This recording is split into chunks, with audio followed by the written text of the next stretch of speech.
of course, there is going to be a percentage that aren't happy because I don't speak the way that they speak, or I wasn't born and raised in this country.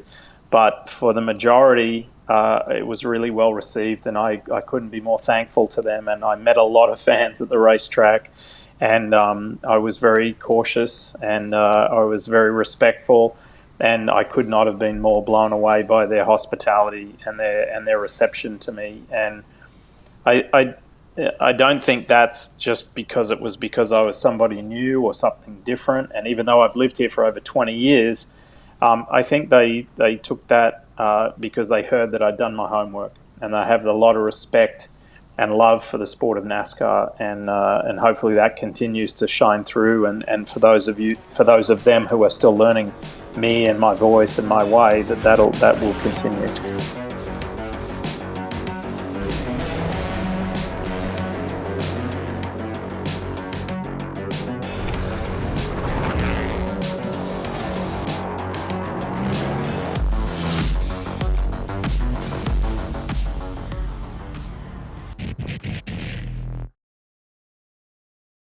This is the KTM Summer Grill. I'm Andrew Van Leeuwen, joined by Simon Chapman and a very accomplished broadcaster who's very well known here in Australia and in the States as well, Leigh Diffey. Leigh, what an amazing 2024 you've had. There's been IndyCar, there's been the Olympics, there's been NASCAR. What a wild old year.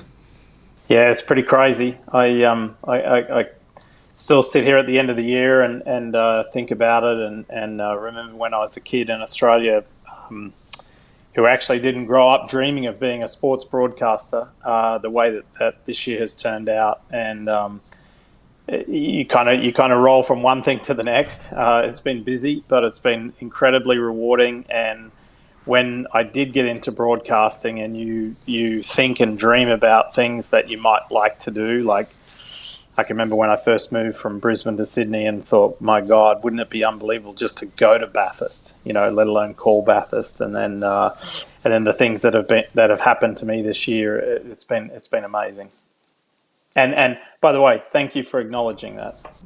I want to ask about the Olympics, because I guess talking about racing cars is something that I sort of find very comfortable, but the idea of having to learn about all these different disciplines of sports and call other sports with the sort of authority that you obviously need to such a huge audience, like, I've got to be honest, that sounds terrifying. How do you deal with that?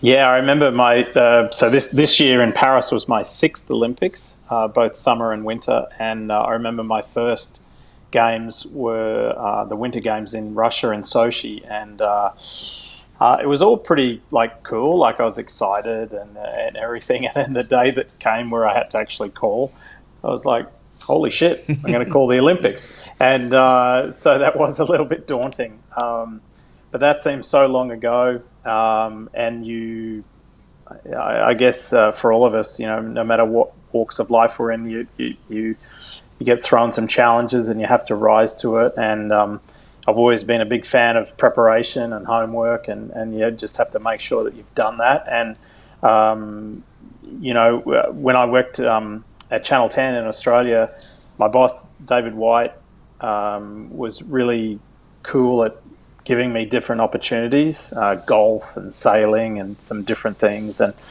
And then, I really did drift off just solely into the world of motorsport for a long time, more than a decade. And when I joined NBC Sports in 2012, my boss, a gentleman by the name of Sam Flood, he just said, hey, listen, you call things that go fast.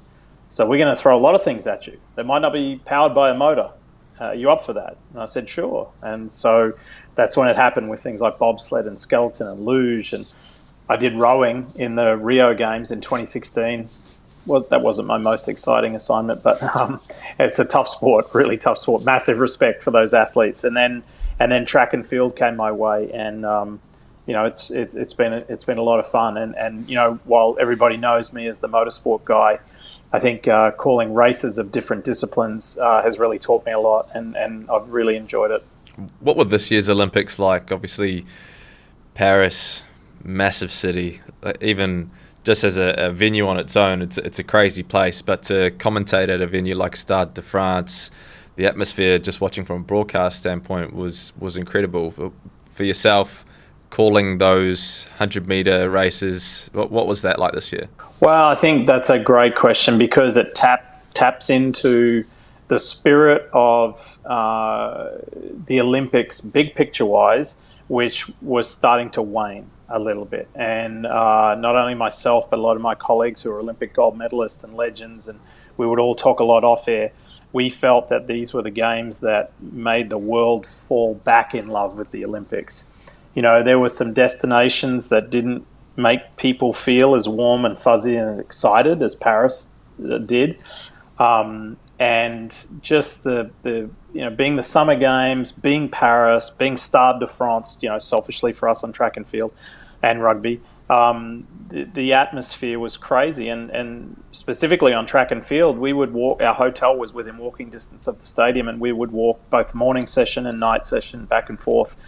And there were just under 70,000 people morning and night, and they're singing and they're waving their nation's flags and they're dancing, and the spirit was good. And I've done some Olympics where it wasn't that joyous or effervescent, and it was just a really good feel factor. And where the world is at right now, unfortunately, our news services focus a lot on division and problems and things like that. It really felt good again. It felt nice. It felt fun to go to work, and it was pretty hard not to get swept up in emotion and just the raw excitement of live sport.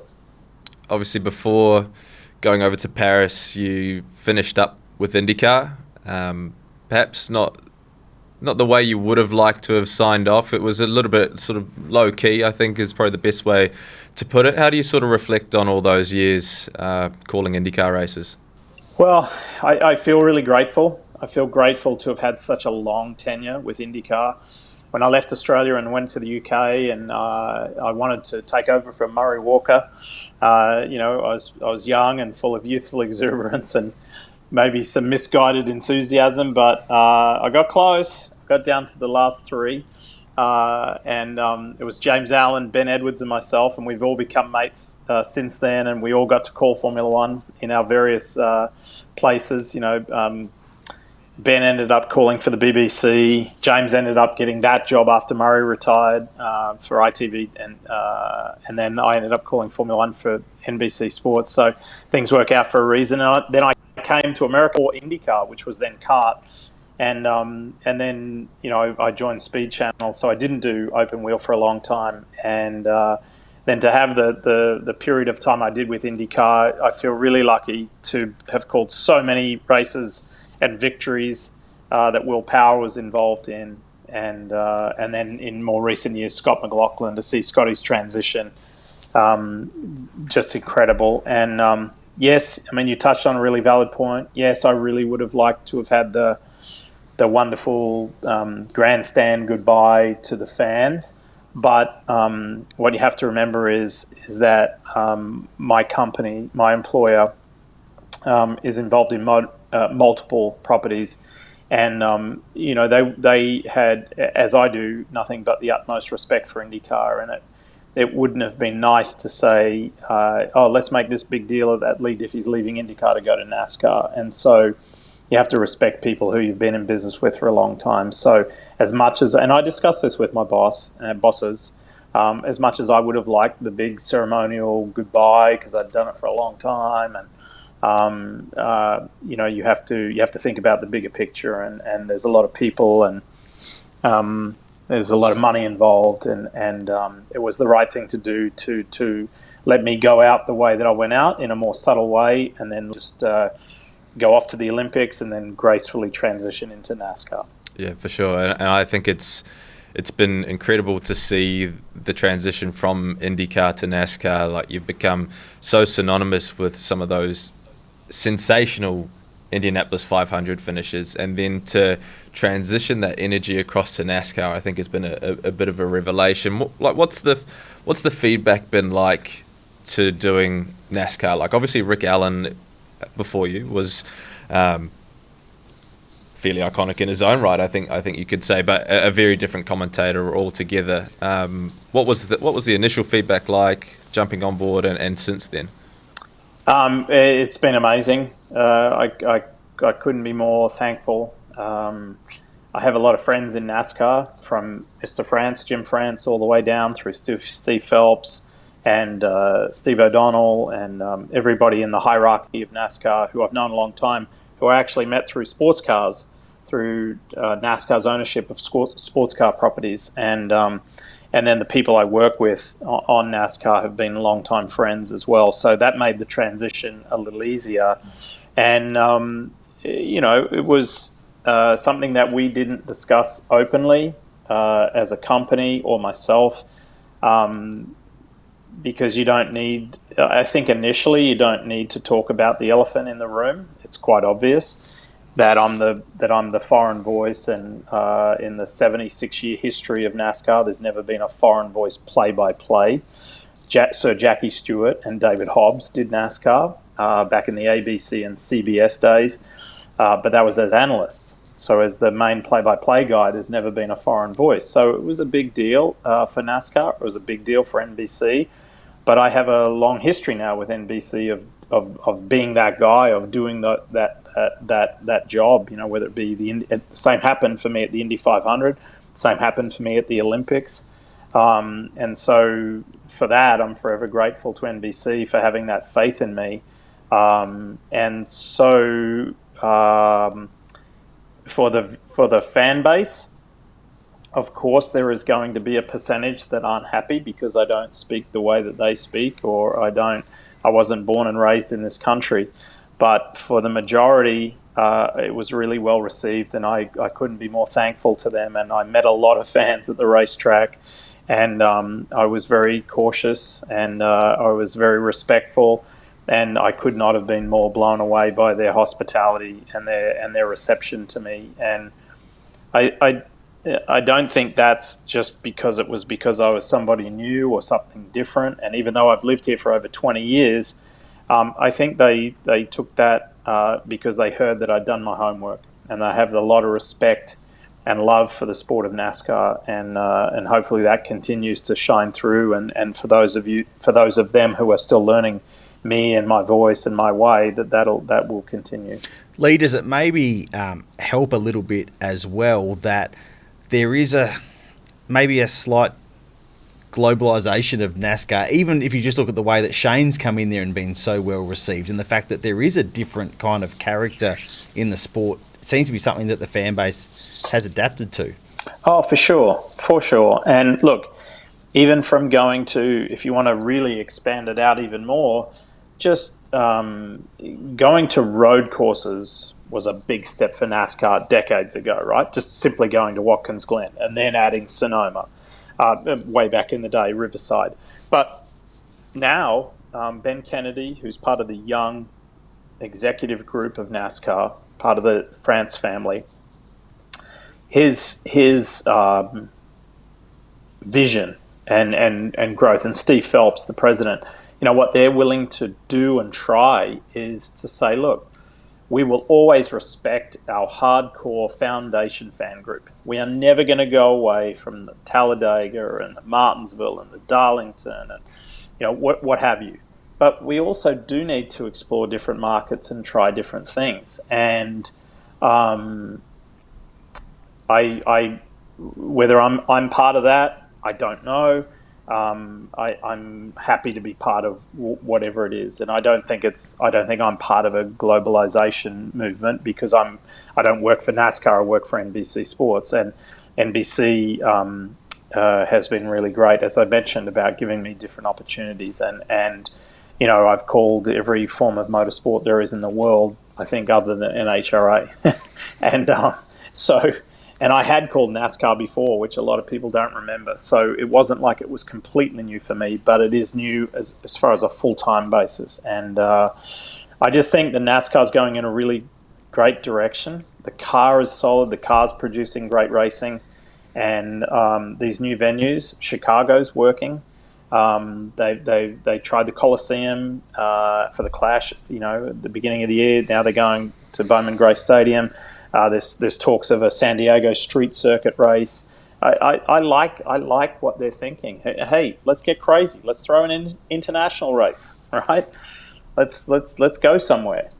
For sure. And you mentioned earlier Scott McLaughlin, having the privilege of watching him succeed in the throes of his early IndyCar career. Now you're getting the opportunity to see Shane van Gisbergen really thrive next year. It's obviously his first year in the Cup Series full time. How excited are you to call his races, for one, and to see him progress? I think what Shane has done already is quite extraordinary. There's an age gap between him and myself. I was closer in age to Marcus Ambrose, and I got to live close up Marcus's journey, and was just blown away by what Marcus achieved. And I was really close to that. And I think as Marcus as not a template, but Marcus as a motivational footprint, I think Shane has been a great beneficiary of that. And, I think they speak less these days, but at the beginning of when Shane came, they spoke a lot more. And Shane has enormous respect for Marcus and what Marcus did. And Marcus, I think, was energized to give Shane the right advice. And I don't think enough people here give Shane enough credit for what he's done on ovals yet. Right, so it's whenever we go to a road or street course, it's SVG. Shane van Gisbergen, for those who remember how to pronounce his name correctly. But to me, that's an easy headline. To me, it's dig deeper and see what he's done on ovals. And not all of his oval results reflect actually how well he raced. There were a couple of times where he was... even in the cup, the few cup races he did on ovals where he was knocking on the door of the top 10. I mean, that's extraordinary. And the difference between the Xfinity car and the cup car is pretty immense. And so for him to jump from one to the other, from practice to qualifying, sometimes no practice, just straight into qualifying, and then you race one night and you're racing the different car the next. I think what he's done, and by the way, as you two guys know, you know better than me, the career that he had down under is done. He could be living on a sheep farm in New Zealand for all we know, and he's still going to be a legend, right? But this is all cream. But it's not just cream. He's not just kicking back and saying, I'm having fun. He wants to prove a point, and I love that about him. And when I was doing V8 supercars in Australia, that was a different era to him. So we've gotten to know each other over here. I didn't know him from Australia, so we've gotten to know each other over here, and I have immense respect for him. Sure. What does 2025 have in store for Leigh Diffey? Is it just NASCAR next year, or are there other races you might be calling? Yeah. So the year gets off to a busy start with Supercross. So I get to commentate on the Lawrence brothers, Jet and Hunter, which is really cool. And they've set a path. We were talking about Marcus Ambrose and then Shane van Gisbergen and Scott McLaughlin. What the Lawrence brothers have done, following on from people like Chad Reed, etc. The Lawrence brothers have just set the Aussie and New Zealand motocross and supercross community alight, because there's a bunch of young guys who really want to aim to come to America now. So it's pretty cool to start my year off with that. Then the Rolex 24 at Daytona. Track and field, which I do intermittently, which you guys don't get to see down there, but indoor and outdoor track and field, even though it's not an Olympic year, it's a World Championship year. And then the IMSA WeatherTech Series, which is the biggest sports car championship in the world, even though there is the World Endurance Championship. The best sports car racing in the world is in IMSA, and across the four classes, so it's incredible. And so I'm fortunate enough to get to do not the entire series, but I get to do about half the series next year before clicking into the last 14 NASCAR Cup Series races. So still a busy year, lots going on, lots to look forward to, and I don't know. My Christmas wish, which is never going to get granted, is just to have maybe 3 or 4 weeks to come to Australia, which I haven't done in I don't know how long, but maybe one day that'll get granted. Well, maybe in 2032, I think it is, when the Olympics come down here. That'd be something to call Olympics on home soil, surely. Well, if I can convince NBC to keep me employed until then, that'll be my 10th Olympic Games. So that'd be pretty cool to have my 10th Games in my home city. Well, Leigh, obviously your career is so much bigger than motorsport, but for us you are one of our great motorsport exports. So well done on everything you've achieved in your career up to this point. good luck on what sounds like a pretty huge 2025, and we really thank you for taking the time to chat to us. Thank you, fellas. Thanks for taking the time to chat. And as we say here in America, happy holidays. Thanks for tuning in to the KTM Summer Grill. With each episode, we are giving away one of these cool KTM goodie bags. Don't miss your chance to win. If you're watching via Speed Cafe, enter your details below. If you're watching on YouTube, the link is in the description.